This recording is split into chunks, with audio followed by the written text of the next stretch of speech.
guys, first a disclaimer. I just want to let you know I am shooting this video in my garage, and today happens to be let's cut the grass and trim the sidewalks everywhere in the neighborhood day. Plus the rest of the family's home because of COVID, so there are house noises. So with that out of the way, let's get right down to it. So I use these rims, what do you call them? Mask liners. My son calls them face diapers, whatever.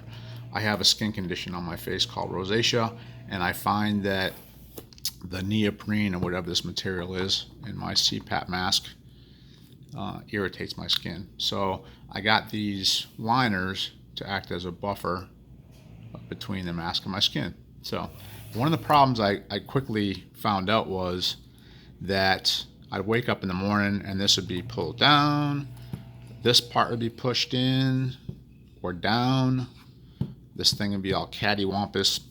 So I set out to figure out how the heck I could stop that. And well, you already seen the photo of what I came up with. So the first step in modifying your mask to be able to hold these liners in place is to get an idea of where you need to place the clips. So the way I did that was, let's see if I can get you to see this. So when I place the liner on the mask, you don't want to put it all the way to the top of the nose gap. You want to bring it down about, let's say about a ½ inch or so. And then make sure that it's centered on the mask. You're going to take your thumb, a slightly wounded thumb, and push in, and then turn the mask over and see inside that the liner is on the edge of the opening, the neoprene opening. That's pretty good. Now kind of hold it there. What you want to do is take the liner and wrap it over the edge of the mask on both sides and turn the mask and see where the edge of the mask lines up in relation to this. I don't know if I can, this might be difficult to show you. So it turns out, I'm having a hard time getting all that done and showing you the right angle. It turns out that mine is about at the edge of the neoprene where it meets the hard plastic right here on the edge of the mask.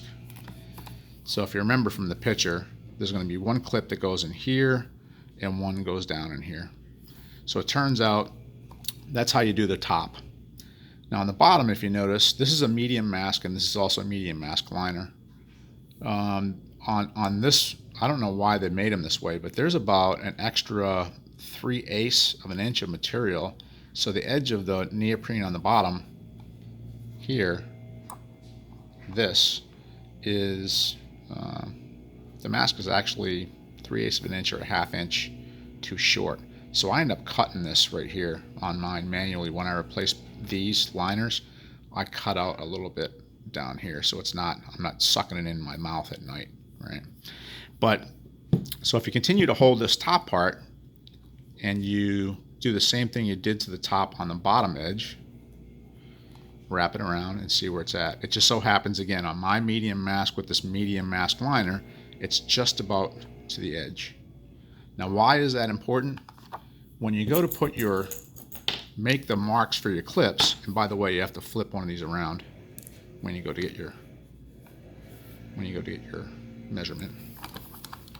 You have to know how far in or out to put your hole. And if you look this direction, see the opening in the clip, I want that opening to be, based on the measurements I just took, about level with or even with where the neoprene meets the hard plastic. So just about like that. And same thing on the top part. So I can tell you just from experience with my mask that you want to go, so if I go to the edge there, you can see from the edge of the bend in the mask here, you can see that distance is about maybe 3/8 of an inch. And the distance I know from here is going to be about the same.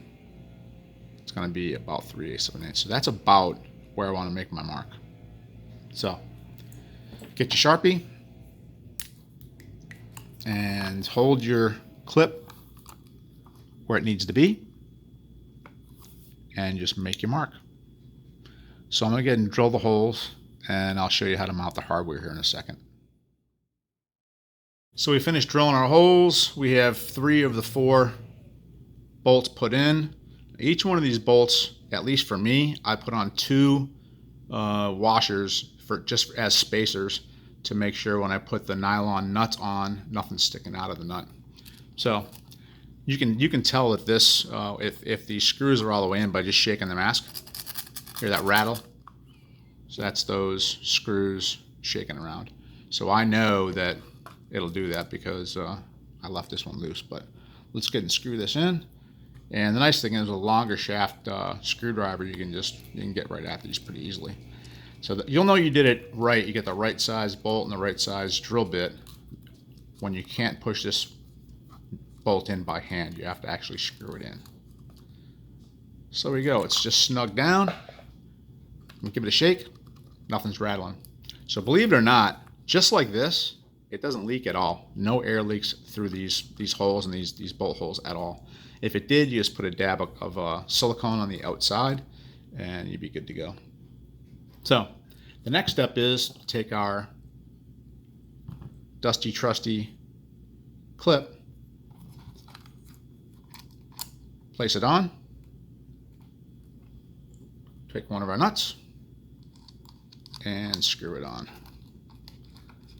Just be able to screw this down pretty decent far by hand. Then just grab it with your pliers, screwdriver from the inside. I don't know if I'm going to be able to give you an angle on this, but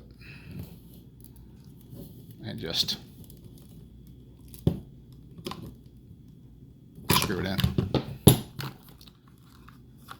So now that clip is on there, pretty good. So I'll do that to all 4 of these, and I'm not going to bore you with that, but here's what happens. So you might be wondering what happens to this clip. Well, you take that off, and all you have to do is pinch this together, and it comes out. So in normal mode, when you're actually sleeping and using this to hold your pillow, your face pillow onto the mask, it'll look like that. And when you change out masks, you just, or liners I should say, you just put that back in, like so. And when you go to put the liner on, just pinch it like so. That's pretty much all to it. The nice thing is this will swivel a little bit, so if you need to adjust it, you can. And now I'll go ahead and mount all 4 of these up, and I'll show you me putting one of the liners in. So we have all 4 of our clips attached. There's one note I wanted to make sure you're aware of too. You have to kind of be careful of this clip here because it's between both of these strap mounts. And so you don't want to get too close to one, too close to the other, especially this one. On the REMS AirFit F20, which is the mask that I have, there is the bottom mask attachment is actually here, and it's magnetic, right? There's 2 issues there. So this increases the diameter of this a little bit, right? When this is on there. Actually, it's from the other direction. Let me see. So there we go. So you have to be careful of this here. Now on a medium mask, this 3/4 inch binder clip fits in here just about perfectly. The good news is it's actually raised up a little bit, so it gives you a little bit of clearance.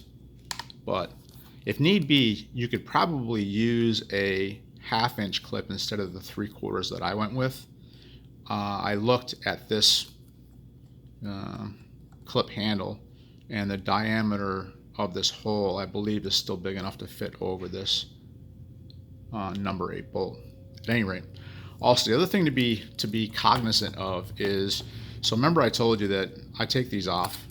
These are only mounted up when I change out the liner. And I have my top drawer in my nightstand is where I just open it up at night, put my mask in there, and close it. The issue becomes that that's also where I store these.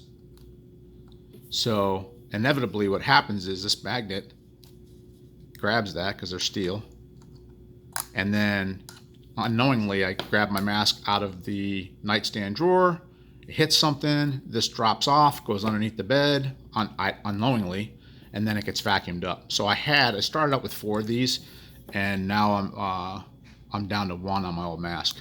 So, but just know that, you know, once the liner is mounted up, these all come off. And the good news is, though, if you lose 3 of them, you can just use 1. It's kind of a pain. You mount it here, you put the liner on this portion of the mask, then you go here, you put this on this clip, mount on this. It's kind of a pain, right? You can see where I'm going with that. Anyway, so there's a couple administrative notes. So I'm going to mount this back up, and I'm going to try and walk you through actually mounting up a liner. So here's a liner. I usually start with the top, and again, I want to align this about the same location it was when we actually fitted it up. So not all the way to the top, but down about a 1/2 inch or so, and then mount it, wrap it over the side. You can kind of see that it'll fit in there. Open it up as wide as it can go. This is going to be difficult. This is going to be tricky even without doing it on camera, but I'll see if I can get this going for you here. Let me see. Getting the placement's going to be a little tough. That looks about right. I'm going to do the other side on top.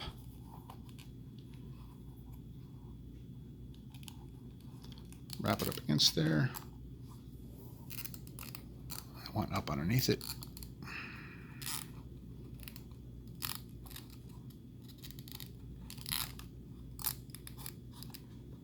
Okay, the important thing is you want to make sure that it's centered, right? And also not too low. So when you push that in, you shouldn't see much neoprene. So you can see I can see a little bit of neoprene on this side.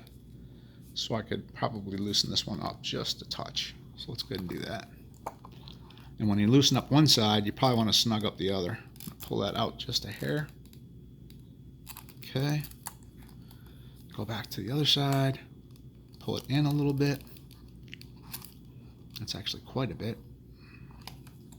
Okay. I think that's probably going to be about good. And then make sure that we're about centered left to right. Same thing. We're going to, it's a little easier as you start going. There's one side. There's the other. In. Check it for fit. Looks pretty good. Now you just take your clips off.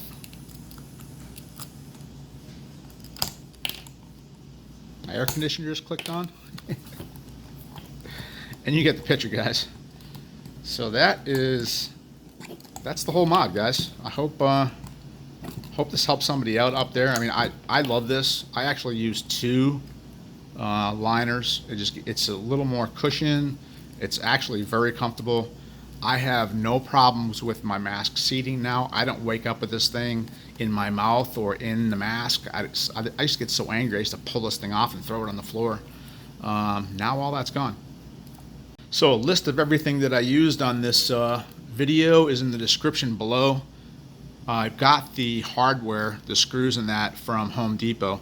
So on the list in the description box, the PowerPoint, there's actually links to Home Depot. The screws cost $1.18, the washers were $1.18, and the hex self-tightening nuts were $1.18 for, I think, a 6 or 30 pack or whatever they were. So this whole mod will cost you under $4, believe it or not. Happy building, guys. Thanks for watching. Don't forget to like, share, and subscribe. Thanks.